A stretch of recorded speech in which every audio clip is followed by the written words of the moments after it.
Tantor Audio presents The Art of the English Murder, from Jack the Ripper and Sherlock Holmes to Agatha Christie and Alfred Hitchcock, by Lucy Worsley, narrated by Flosnik. There's the scarlet thread of murder running through the colourless skein of life, and our duty is to unravel it and isolate and expose every inch of it. Sherlock Holmes. Introduction. It is Sunday afternoon, preferably before the war. You put your feet up on the sofa, settle your spectacles on your nose, and open the news of the world. A cup of mahogany brown tea has put you just in the right mood. The sofa cushions are soft, the fire is well alight, the air is warm and stagnant. In these blissful circumstances, what is it you want to read about? Naturally, about a murder. George Orwell, Decline of the English Murder, 1946. In his essay, Decline of the English Murder, George Orwell describes for us the most satisfying kind of killer. Ideally, he's a solicitor or doctor. He's chairman of the local Conservative Party, or maybe a campaigner against the demon drink. He commits his crime out of passion for his secretary, but he's really driven by fear of public shame. It's easier for him to poison his wife than to go through the public scandal of divorcing her. The archetypal murderer, in Orwell's mind, was a devious but apparently quiet and respectable little man, rather like Dr. Crippen.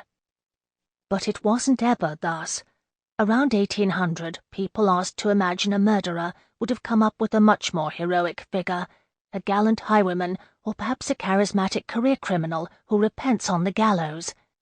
They might even have laid eyes upon him themselves at one of the many crowded and carnivalesque public hangings, and today, by contrast, our scariest and most enjoyable fictional murderers are much less cosy than Orwell's. They are psychopathic serial killers, nihilistic, motiveless, and utterly terrifying. This isn't really a book about real-life murderers or the history of crime, although that's certainly part of the story. Instead, it's an exploration of how the British enjoyed and consumed the idea of murder, a phenomenon that dates from the beginning of the 19th century and continues to the present day. Perhaps appropriately, then, our two bookends will be writers. We'll start in the late Georgian age with Thomas de Quincey and his essay on murder considered as one of the fine arts. De Quincey was inspired by the so-called Ratcliff Highway Murders of 1811, a multiple killing that saw the beginning of the gruesome correlation between lurid reporting of a crime and a massive spike in the sales of newspapers. We'll end at the Second World War and Orwell's essay, in which he laments the declining quality of British murders and the rise of a different, more violent, less well-mannered American-style criminal. Both writers, of course, were satirizing the business of enjoying a murder. And a large-scale, profitable and commercial business it was, too. As the Victorian age wore on, biographies of murderers were among its publishing sensations. In 1849, as many as 2.5 million people bought a rather rushed effort purporting to be the authentic memoirs of Maria Manning, the Lady Macbeth of Bermondsey, who had helped to kill her lover and bury him under her kitchen floor. In the middle of a cholera epidemic, Manning's story dominated the news. Her execution was attended by thousands, including Charles Dickens, who found it horrific, but nevertheless used Maria as a model for his murderess in Bleak House. Maria Manning's execution was one of the last female hangings to take place in public, but even after this date you could still meet murderers face to face in the pseudo-scientific Chamber of Comparative Physiognomy, otherwise known as the Chamber of Horrors at Madame Tussaud's Gallery. Or else you could watch them reenacting their crimes in street performances, on the London stage, or in puppet theatres. Or you could even buy the merchandising, which included, a particular favourite of mine, ceramic ornaments depicting the houses where notable murders had taken place. While researching this book, I was also making a television series on the same subject, and I particularly enjoyed filming the strange and varied artifacts spewed out by a consumer society's response to murder. I was ghoulishly pleased to handle the scales used by Thomas de Quincey to measure out the drug to which he was addicted. I myself remurdered Maria Martin, the Suffolk mole-catcher's daughter, buried in a barn in 1828 by operating the Victoria and Albert Museum's 19th century puppets representing Maria and her killer, William Corder. It was gruesomely thrilling to handle Corder's actual scalp, complete with shriveled ear. It's on display to the public, as it has been ever since his death, and can be seen in a museum in Bury St Edmunds. It was marvellously horrid to be in the Chamber of Horrors after hours, and to see the wax figure of Dr. Crippen released from his cell, and to look straight into his eyes. Such experiences, mixing horror and fun, were genuinely unsettling and genuinely pleasurable. The murderer's rise to prominence in popular culture and fiction was mirrored, of course, by the rise of the detective. He, and eventually she, was greeted with suspicion and the feeling that it was distinctly un-British to spy on members of the public. Eventually, society grew to rely upon and to respect the professional crime solver, but the amateur remained more popular in fiction. I especially like girl detectives, having grown up believing that I was Harriet Vane from the Lord Peter Wimsey mysteries Reborn. Employing a female sleuth in a novel allowed authors to send feminine characters bursting out of the usual restrictions of class and home. They could follow suspects, wear disguises, spy on other people, and use their intelligence to right wrongs. Even the female criminals of the Victorian age, both in fact and fiction, give voice to passions and complaints not usually heard or expressed by women in society. Now it's pretty obvious that the art of murder, its depiction in theatre, songs, stories, novels, or newspapers, reflects society's darkest fears back at itself. The Ratcliff Highway Murders at the start of our period chimed with fears about the newly expanding city, stranger danger, and urban predators in ill-lit streets, but murder becomes more middle-class as the 19th century matures. New types of poison, and new developments such as life insurance, provided novel means and motives for crime. We think of Sherlock Holmes as living in a world of gaslighting and hansom cabs and opium dens, yet actually many of his cases take him to places like Leatherhead, Esher, or Oxshott, and houses with names like Wisteria Lodge, Chiltern Grange, or the Myrtles. To solve these affairs, Holmes leaves Baker Street and London behind, travelling out to the home counties on the train. In the earlier 19th century, middle-class murderers could count on the deference that the authorities paid to their very station in society to protect them from the law.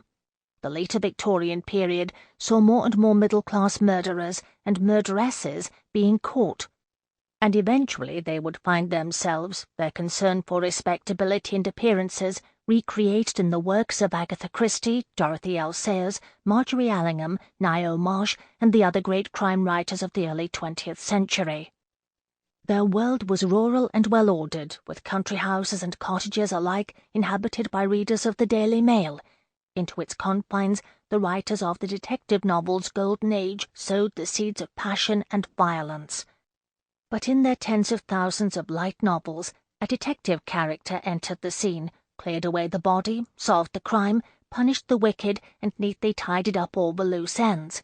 In the years following the First World War, people wanted leisure reading to numb, not to stimulate their capacity for experiencing horror.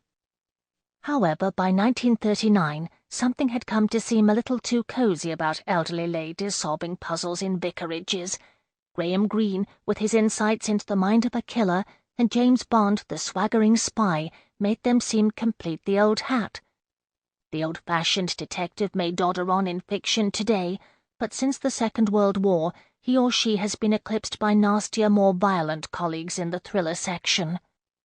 Today, 1 in every 3 books sold is a crime novel, but many people look down on them as trash, often containing a crude, indeed simplistic message that good shall triumph over evil.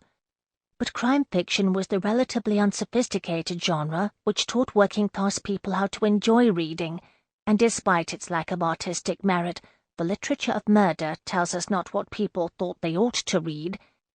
It tells us what they really read. It was the very essence of a guilty pleasure. In the pre-war, prelapsarian words of Dorothy L. Sayers, death seems to provide the minds of the Anglo-Saxon race with a greater fund of innocent amusement than any other subject. Sitting down after a hard day's work, slippers on, guard lowered, for the last 200 years, murder has been the topic to which readers turn for comfort and relaxation. Let's find out why. Part 1. How to Enjoy a Murder. 1. A Connoisseur in Murder. I was buried for 1,000 years in stone coffins with mummies and sphinxes, in narrow chambers at the heart of eternal pyramids. I was kissed with cancerous kisses by crocodiles, and laid confounded with all unutterable slimy things amongst reed and nilotic mud. Thomas de Quincey, Confessions of an English Opium Eater, 1821. During a trip to London in 1804, a student from Oxford's Worcester College began to experience rheumatic pains in his head. They were caused, he believed, by having gone to bed with wet hair. He suffered from an excruciating pain for about 20 days in a row, until by chance he met a college acquaintance who recommended opium. Thomas de Quincey remembered with immense clarity for the rest of his life the mundane events of a damp weekend that followed this chance encounter. Although he would only realize it later, this illness, this meeting, and this commonplace conversation formed a major turning point upon his life's journey. It was a Sunday afternoon, wet and cheerless. My road homewards lay through Oxford Street, and near the stately Pantheon, as Mr. Wordsworth has obligingly called it, I saw a druggist's shop. The druggist, unconscious minister of celestial pleasures, as if in sympathy with the rainy Sunday, looked dull and stupid, just as any mortal druggist might be expected to look on a Sunday. And when I asked for tincture of opium, he gave it to me just as any other man might do, and furthermore, out of my shilling, returned to me what seemed to be a real copper halfpence, taken out of a real wooden drawer. Like so many of his contemporaries, de Quincey greatly admired the poet William Wordsworth, whose description he quotes of the famous Oxford Street assembly rooms called the Pantheon. Few, at the date of his first taste of opium, knew that Thomas de Quincey also had literary ambitions of his own. As the months passed, the student found himself making further sorties to the big city as a break from his studies, and for a little recreational drug use. His explorations of London's streets and his trips to the opera were made stranger and more appealing by doses of the drug available with such ease at any druggist's counter.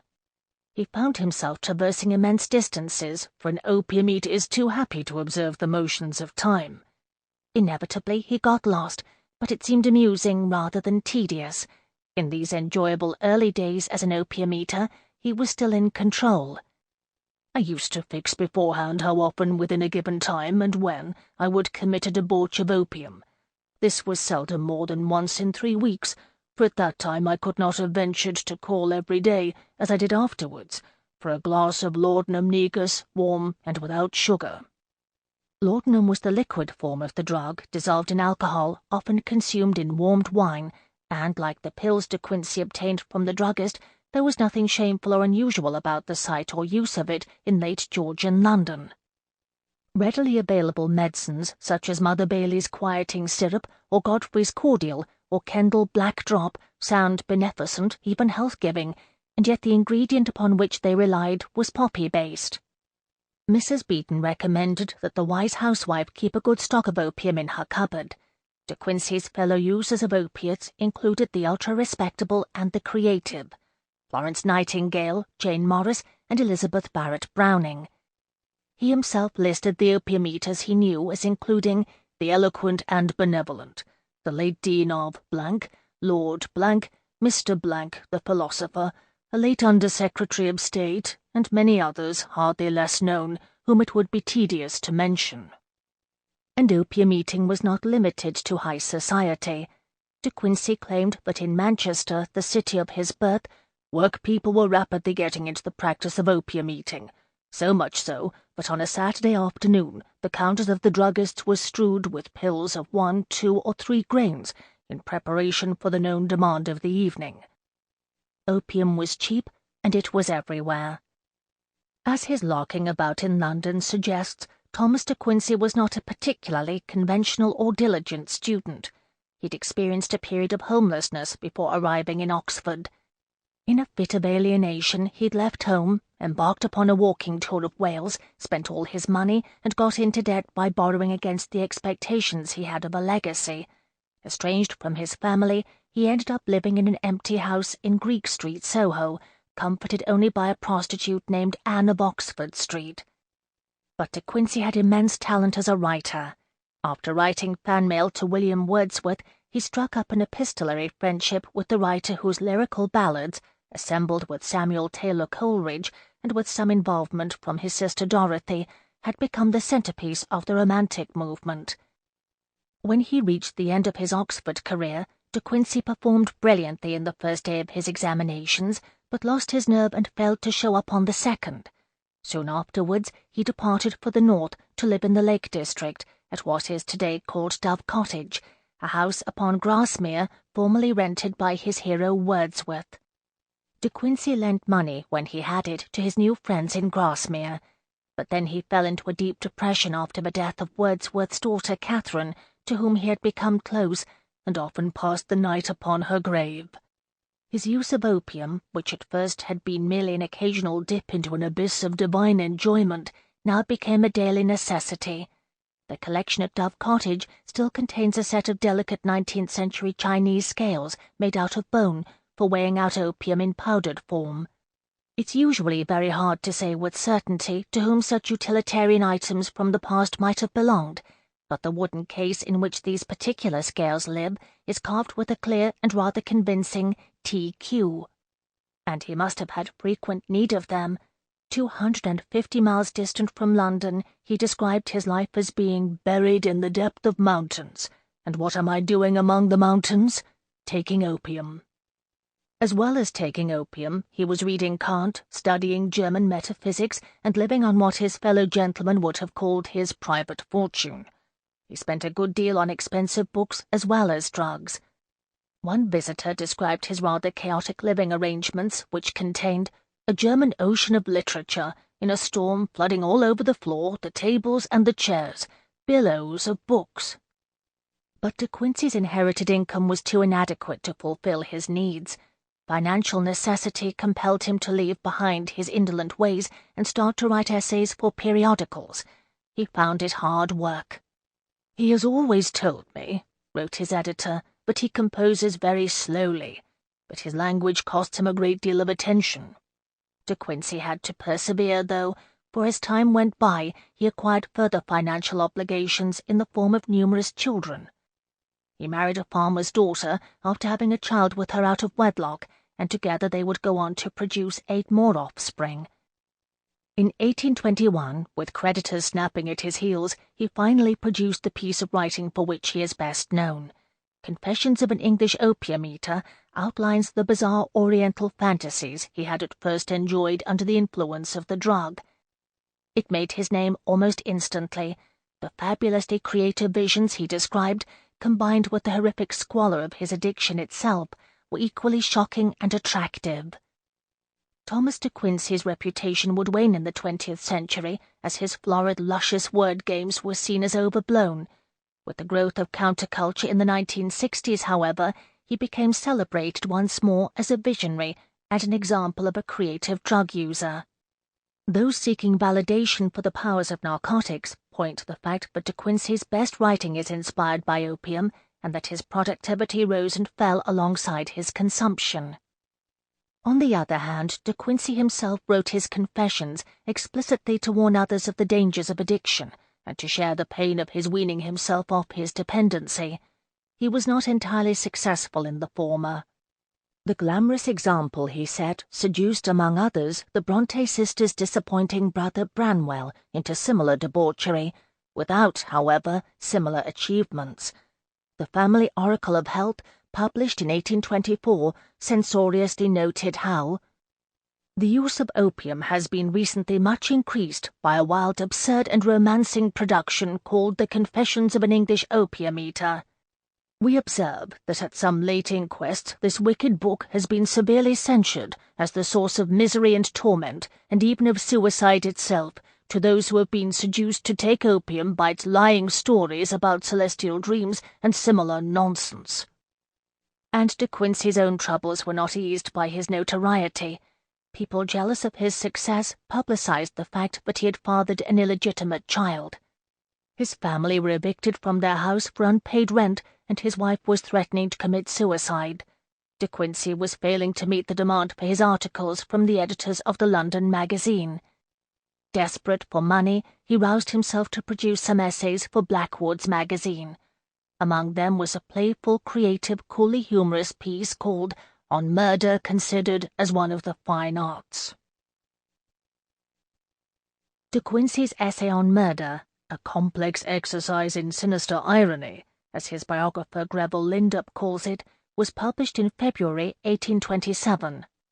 The essay purports to have been written by a member of an imaginary New London club, the Society of Connoisseurs in Murder, a group who profess to be curious in homicide, amateurs and dilettanti in the various modes of carnage, and, in short, murder fanciers. At their meetings, the members of this club discuss and assess the work of various murderers.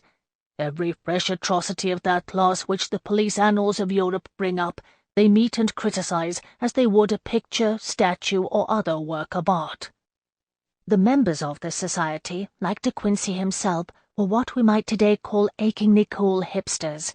They were well aware that modern times demanded a new level of knowingness and sophistication, in crime as in everything else. "In this age," declaimed one of the club's supposed speakers, "when masterpieces of excellence have been executed by professional men, it must be evident that in the style of criticism applied to them, the public will look for something of a corresponding improvement." De Quincey begins his essays by describing a mishap that was universally judged by the connoisseurs to be an unfortunate event of disappointingly poor quality, because in it no one had even died. A fire had broken out in a piano-maker's workshop, once again in Oxford Street, and close to the home of Mr. Coleridge, where the author had been attending a party. This was an in-joke. De Quincey was friends with his fellow opium addict William Coleridge. The poet's guests had left off drinking tea to go and look at the fire, but De Quincey, or at least the voice narrating his essay, had been forced by another engagement to leave before it had been extinguished. A few days later he asked his friend Coleridge for a verdict on the entertainment the fire had provided. "Oh, sir," said he, "it turned out so ill that we damned it unanimously." The fire engines had arrived in good time. There were no deaths. The only loser had been the insurance company. De Quincey takes pains to point out that Coleridge was not an evil or unpleasant person. Like others of his time, he had simply assumed the right to make a luxury of the fire and to hiss it as he would any other performance that raised expectations in the public mind. And here De Quincey reveals the central phenomenon of his essay and this book, murder as a performance that raised expectations in the public mind. The idea that crime, particularly murder, provided entertainment was only born in the first decades of the 19th century, but it would bloom into one of the greatest mass-market interests of all time. The art of murder would give rise to sensational journalism, plays, murder site tourism and memorabilia, and the whole body of detective fiction. Its development went hand in hand with civilization, gaslighting, industrialization, life in the city, everything that allowed people to feel safe from nature and its dangers. Barricaded behind locked doors, sitting by the fire, curtains closed, people living in the late Georgian age started to almost miss the violence and death that had once been all too much part of daily life, but which could now, mercifully, be recast in the category of entertainment. In due course, murder would thrill and horrify and delight millions of peaceful people who really, like Coleridge in De Quincey's essay, should have known better. In the words of the satirical magazine Punch, a truly thrilling novel was written with the intention of harrowing the mind, making the flesh creep, causing the hair to stand on end, giving shocks to the nervous system, and generally unfitting the public for the prosaic avocations of life. The idea that murder and pleasure are intertwined, horribly yet inescapably, has become an important part of modern life. It was a drug-addled, indebted, unreliable dropout who first revealed this to us. But sometimes, of course, it is the outsider. In his own words, he came to be looked upon as a strange being who associated with no one, who can see society most clearly. Thomas de Quincey had put his finger upon an entirely new type of behaviour and skewered it to the page, and in satirizing it, completely condemned it. Despite appearances, his essay was written entirely against the new practice of consuming crime, as if indeed it were one of the fine arts. It also identified the exact point at which so much began to change, the horrific events of 1811 known as the Ratcliff Highway Murders. 2. The Highway. "Murder! Murder! Come and see what murder is here!" The Mars neighbour discovers their bodies, 8 December 1811. Until the end of the 18th century, people's attitudes towards murder had been very different. Of course, the crime of killing had existed, but Judith Flanders writes, but in the year 1810, out of a population of nearly 10 million Britons, only 15 people were convicted of murder. No wonder, for there were no police or detectives in the sense that we know today. But there was indeed a proto-police force based in Wapping, East London, that became involved in the very first notorious or horrid murders. The Ratcliff Highway Murders were hailed by de Quincey in his essay as the sublimest and most entire in their excellence that ever were committed. Today, the highway as the Ratcliff Highway is now known roars with traffic coming into the city from Docklands. One January dusk, after my day's work at the Tower of London, I set off further east into Wapping to find the site of the house where Timothy and Celia Marr, their baby son and their young apprentice boy, were killed in 1811. This was the year in which the Prince of Wales, the future George IV, was appointed Prince Regent, as it had become clear that his father, George III, had descended into debilitating madness and senility. Slaves were revolting in the southern states of America, the British were fighting Napoleon's forces in Spain, and closer to home, the handloom weavers known as the Luddites, deprived of their livelihood by the coming of the machines, were using violent protest in the Midlands. It was a time of great upheaval and uncertainty. Wapping was a busy if impoverished maze of crowded tenements housing the people who serviced the nearby docks. Sailors, boat builders, victuallers, and those aspiring to join those trades all settled here. It was notably rough. The Marine or Thames River Police, an early independent force of professional paid policemen, was established here in 1798 specifically to deal with the problem of theft from the ships in the Pool of London. They travelled up and down the river in small boats armed with cutlasses and heavy wooden guns. One of the sights of Wapping was Execution Dock, where pirates met their very public end on a gibbet. Little trace now remains of the area's infrastructure after its bombing in the Second World War, but the dim warehouses lining the alley called Breeze's Hill, now converted into flats, are still topped by winches. The naval character of the area is recorded in street signs for Tobacco Dock, Rum Close, and Cinnamon Street. According to de Quincey's anonymous and admittedly unreliable narrator in the essay on murder, in Regency Wapping, every third man at the least might be set down as a foreigner. Lascars, Chinese, Moors, Negroes were to be met at every step. In addition to all these supposedly dodgy foreigners, the settlement was the sure receptacle of all the murderers and ruffians whose crimes have given them a motive for withdrawing themselves for a season from the public eye. Because of the nature of my mission and the growing darkness, Wapping seems to me as I walk east still to maintain an atmosphere of menace. Along the highway I pass Secret's table dancing club, high brick walls topped with spiked metal defences, and a huge glowing billboard for a new television drama promising a dark future. When I pull out my map to check if I am near the site of number 29, the home of the Marr family, it is bathed red in the light from a sign in the window of Machine Mart.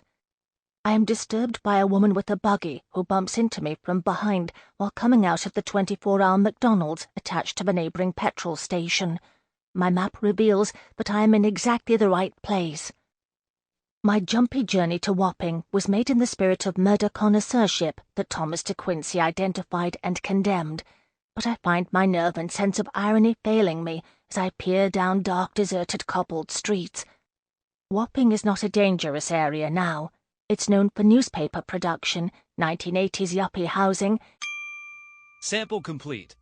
Ready to continue?